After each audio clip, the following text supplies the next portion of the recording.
Hello, welcome to cook and look. ఈరోజు మీకు మంచి రెసిపీతో మీ ముందుకు వచ్చేసాను. ప్లమ్ కేక్ అంటే ఎవ్వరికి ఇష్టం ఉండదు, ఎంత బాగుంటుందో కదా. No alcohol, no coca powder, ఎంత ఆర్భాటం లేకుండా సింపుల్గానే ఈజీగానే ఇంట్లో చేసుకునే విధంగానే ప్రిపేర్ చేసి చూపించేశాను. మీరు కూడా ఇంట్లోనే ఈ క్రిస్మస్కి హైజీన్గా ప్రిపేర్ చేసుకోండి, చాలా టేస్టీగా ఉంది. క్రిస్మస్ టైం అంటేనే గుర్తుకొచ్చేది ఒకటే, ఈ rich soft aromatic plum cake అనమాట. Fully loaded with dry fruits అనమాట. ఎంత బాగుంటుంది అంటే నేను కాలేజ్ టైంలో కూడా నేను ఇది తప్పకుండా తినేదాన్ని, వీక్లీ వన్స్ అయినా తినేదాన్ని, అంత ఇష్టం నాకు. బట్ బేకరీ స్టైల్లో అందరూ ఆల్కహాల్ యూస్ చేయరు. ఓటీజీ లేకపోయినా కూడా ఈజీగానే స్టవ్ పైన బేక్ చేసేసుకోవచ్చు. చూసారా ఎంత రిచ్గా సాఫ్ట్గా ఉందో ఈ aromatic plum cake. Plum cake తయారు చేయడం కోసం ఫస్ట్ స్టెప్ వచ్చేసి షుగర్ని పౌడర్ చేసుకోవాలి. 1/4 కప్ షుగర్ని మిక్సీ జార్లో వేసుకోండి. ఇక్కడ బ్రౌన్ షుగర్ కూడా యూజ్ చేసుకోవచ్చు. బ్రౌన్ షుగర్ యూజ్ చేయడం వల్ల కలర్ ఇంకా రిచ్గా ఉంటుంది. ఇందులోనే 3 లవంగాలు, దాల్చిన చెక్క 2 ఇంచులు, యాలకులు 3ని వేసుకొని బాగా మిక్స్ చేసి పౌడర్ పట్టుకోవాలి. ఇక్కడ నేను ఏ కప్పుతో అయితే మైదా తీసుకుంటున్నానో అదే మెజర్మెంట్ కప్పుతో 3/4 కప్ కానీ లేదు 1/2 కప్ ఉన్నా సరిపోతుంది. ఆరెంజ్ జ్యూస్ని చేసుకోవాలి. అంటే రమ్కి ఆల్కహాల్కి ఆల్టర్నేట్గా నేను ఆరెంజ్ జ్యూస్ తీసుకున్నాను. ఇక్కడ చూపిస్తున్న విధంగా ఈ డ్రై ఫ్రూట్స్ని మీరు స్క్రీన్ షాట్ తీసుకోండి. అన్ని ఇంగ్రీడియంట్స్ 1/4 కప్ చొప్పున పక్కన స్క్రోల్ చేస్తాను. ఇంగ్రీడియంట్స్ అనేవి చూడండి, స్క్రీన్ షాట్ తీసుకోండి. సో ఈ డ్రై ఫ్రూట్స్ మనకి అవసరం అవుతాయి. ఆల్కహాల్కి ఆల్టర్నేట్గా మనం ఇక్కడ ఆరెంజ్ జ్యూస్ని తీసుకున్నాము. ఇక్కడ 1/2 కప్ ఆరెంజ్ జ్యూస్ని వేసుకోవాలి. వేసుకొని మనం తీసుకున్న డ్రై ఫ్రూట్స్ అన్నిటినీ యాడ్ చేసుకోవాలి. ఇక్కడ నేను మెజర్మెంట్స్ అనేవి పక్కన ఇస్తాను చూడండి. సో ఇలా డ్రై ఫ్రూట్స్ అన్నిటినీ యాడ్ చేసేసుకొని ఒక 20 నిమిషాల నుంచి ఒక అరగంట పాటు పక్కన పెట్టుకోవాలి. సో ఈ ఆరెంజ్ జ్యూస్లో ఈ ఇంగ్రీడియంట్స్, ఈ డ్రై ఫ్రూట్స్ అన్నీ నాని కేక్కి మంచి రిచ్ టెక్స్చర్ని కానీ టేస్ట్ని కానీ ఇస్తాయి. 20 మినిట్స్ తర్వాత చూస్తే ఈ ఆరెంజ్ జ్యూస్ మొత్తాన్ని పీల్చుకొని డ్రై ఫ్రూట్స్ రెడీ అయిపోతాయి. ఒక ప్యాన్ పెట్టుకొని ఇందులోకి 1/2 కప్ షుగర్ని వేసుకోవాలి. ఇక్కడ బ్రౌన్ షుగర్ కూడా వేసుకోవచ్చు. ప్లమ్ కేక్కి షుగర్ క్యారమలైజ్ చేయాలన్నమాట. ఎందుకంటే మెయిన్ రీజన్ వచ్చేసి నార్మల్ షుగర్ స్వీట్ని మాత్రమే ఇస్తుంది, బట్ క్యారమలైజ్ చేయడం వలన డార్క్ కలర్, టేస్ట్ అనేది డెప్త్గా ఉంటుంది. సో అందుకే ప్లమ్ కేక్ అనేది రిచ్గా ఉంటుంది. ఇలా కొంచెం షుగర్ క్యారమలైజ్ అయిన తర్వాత 1/2 కప్ వేడి నీళ్ళని కొంచెం కొంచెంగా పోసుకుంటూ బాగా కలుపుకోవాలి. ఇలా కలిపే టైంలో చాలా జాగ్రత్తగా ఉండాలి, మీదన పడే అవకాశం కూడా ఉంటుంది. అలా అని చెప్పేసి చాలా డేంజర్ ఏం కాదు, కొంచెం మంచిగా చేసుకుంటూ వెళ్ళాలన్నమాట. ఫాస్ట్గా సిమ్లో పెట్టుకుంటూ ఫాస్ట్గా కలుపుకుంటూ ఉండాలి. కొంచెం దూరంగా ఉంటే చాలా బెటర్. చూసారా ఎంత డార్క్గా వచ్చిందో. ఈ డార్క్నెస్ అనేది కేక్ అనేది మంచి డార్క్ కలర్ని ఇస్తుంది. మనం ముందుగా ఆరెంజ్లో సోక్ చేసుకున్న డ్రై ఫ్రూట్స్ ఉన్నాయి కదా, వీటిని కూడా క్యారమలైజ్ చేసిన షుగర్లో కుక్ చేయడం వల్ల వాటి ఫ్లేవర్స్ కూడా డబుల్ అవుతుంది. కేక్ అనేది చాలా టేస్టీగా వస్తుంది. అది కొంచెం కూల్ అయ్యేలోపు డ్రై ఇంగ్రీడియంట్స్ని రెడీ చేసుకుందాం. 1 కప్ ఆల్ పర్పస్ ఫ్లోర్ని 250 ml కప్తో మెజర్మెంట్తో తీసుకున్నాను. ఇందులోకి 1 teaspoon baking powder, 1/2 teaspoon baking సోడాని కూడా యాడ్ చేసేసుకొని 1 టేబుల్ స్పూన్ మిల్క్ పౌడర్ని యాడ్ చేసుకున్నాను. ఇక్కడ మీకు చాక్లెట్ ఫ్లేవర్ రావాలంటే 1 టీ స్పూన్ కోకా పౌడర్ని కూడా యాడ్ చేసుకోవచ్చు, బట్ అంత ఇంపార్టెంట్ ఏం కాదు. ఇప్పుడు ఇందులోకి టేస్టెస్ అన్నిటిని బ్యాలెన్స్ చేయడానికి కొంచెం చిటికెడు సాల్ట్ని కూడా యాడ్ చేసేసుకున్నాను. డ్రై ఇంగ్రీడియంట్స్ని పక్కన పెట్టుకొని ఇప్పుడు ఆరెంజ్ని పీల్ చేసుకోవాలన్నమాట.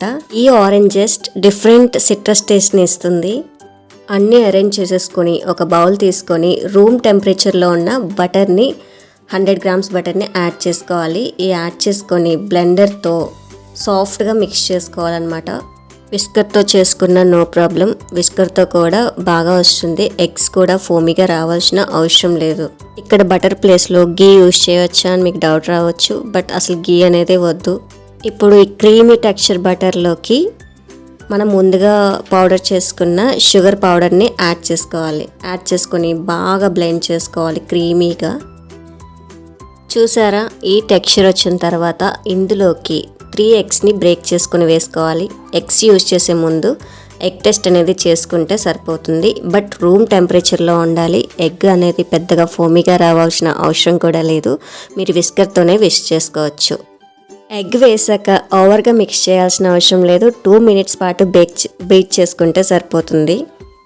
ఇలా బీట్ చేసుకున్నాక ఇందులోకి 1 టేబుల్ స్పూన్ వెనిలా ఎసెన్స్ని యాడ్ చేసుకోవాలి. లేదంటే ప్లమ్ ఎసెన్స్ని కూడా యాడ్ చేసుకోవచ్చు. తర్వాత కొంచెం ఆరెంజెస్ని, ముందుగా కుక్ చేసిన డ్రై ఫ్రూట్స్ మిక్స్ ఉంది కదా, డ్రై ఫ్రూట్స్ని, క్యారమలైజ్ షుగర్ని సపరేట్ చేసుకొని వేసుకోవాలి. తర్వాత డ్రై ఇంగ్రీడియంట్స్ని కూడా కొంచెం కొంచెంగా యాడ్ చేసుకుంటూ ఒకే డైరెక్షన్లో కానీ కట్ అండ్ ఫోల్డ్ మెథడ్లో కానీ మిక్స్ చేసుకోవాలి. ఓవర్గా మిక్స్ చేయకూడదు.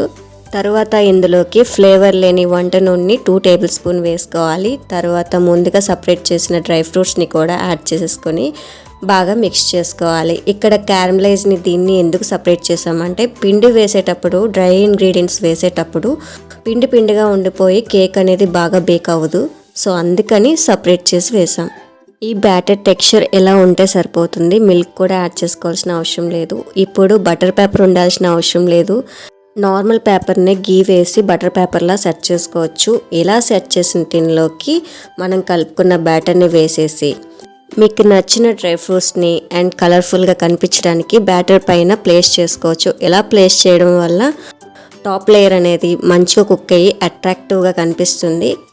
ఇలా నేను బాదం, కిస్మిస్, జీడిపప్పు ఇలా అన్ని చెర్రీస్తో డెకరేట్ చేసుకున్నాను. ఇలా చేసుకున్న తర్వాత పక్కన పెట్టేసుకొని 10 మినిట్స్ పాటు ప్రీహీట్ చేసుకున్న మనం బేక్ చేసుకున్న పాత్రని 10 మినిట్స్ పాటు ప్రీహీట్ చేసి అందులో ప్లేస్ చేసుకోవాలి. ఇలా ప్లేస్ చేసుకొని లో ఫ్లేమ్లో 45 to 50 మినిట్స్ బేక్ చేసుకుంటే సరిపోతుంది.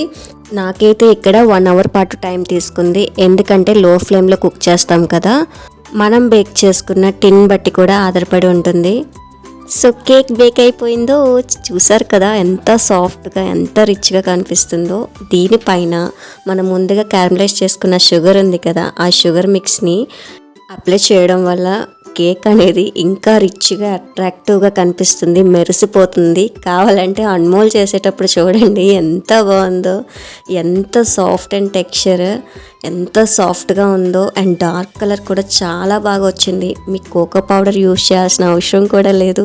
ఎగ్జాక్ట్ ప్లమ్ కేక్ టేస్ట్ వస్తుంది. ఎంత బాగుంటుందో అసలు చూస్తుంటేనే నోరు ఊరిపోతుంది, చూస్తుంటేనే ట్రై చేయాలనిపిస్తుంది కదా. మీరు కూడా ఈ ఇంగ్రీడియంట్స్ అన్నిటిని యూజ్ చేస్తూ టిప్స్ యూజ్ చేసుకుంటూ ప్లమ్ కేక్ని ఇంట్లోనే హైజీన్గా ప్రిపేర్ చేసేయండి. చూసారు కదా కలర్ ఎంత డార్క్గా ఎంత స్మూతీ టెక్స్చర్ ఉందో. కట్ చేస్తే కూడా క్రంబుల్ కూడా అవ్వదు. ఎగ్జాక్ట్లీ ఇలాగే కావాలంటే మిక్చర్ని ఓవర్గా మిక్స్ చేయకూడదు. నేను చెప్పిన విధంగా టిప్స్ పాటిస్తూ చేస్తే exact soft texture colourful cake అనేది మీకు వచ్చేస్తుంది. బిగినర్స్ కూడా ఈజీగా చేసేయచ్చు. అంత బాగుంది, అంత స్పాంజీగా టేస్టీగా వచ్చేసింది. ఏంటి ఇంత కష్టంగా ఉంది అనుకుంటే న్యూ ఇయర్ లోపు మంచి కేక్ రెసిపీస్ని కూడా పోస్ట్ చేస్తాను. మీకు కమెంట్ సెక్షన్లో నాకు కమెంట్ చేయండి మీకు ఏ రెసిపీ కావాలో. ఎగ్జాక్ట్గా మంచి టేస్ట్తో మంచి టిప్స్తో మీ ముందుకు వచ్చేస్తాను. Thank you for watching cook and లెక్. మళ్ళీ మంచి రెసిపీతో మళ్ళీ కలుద్దాం. Bye bye.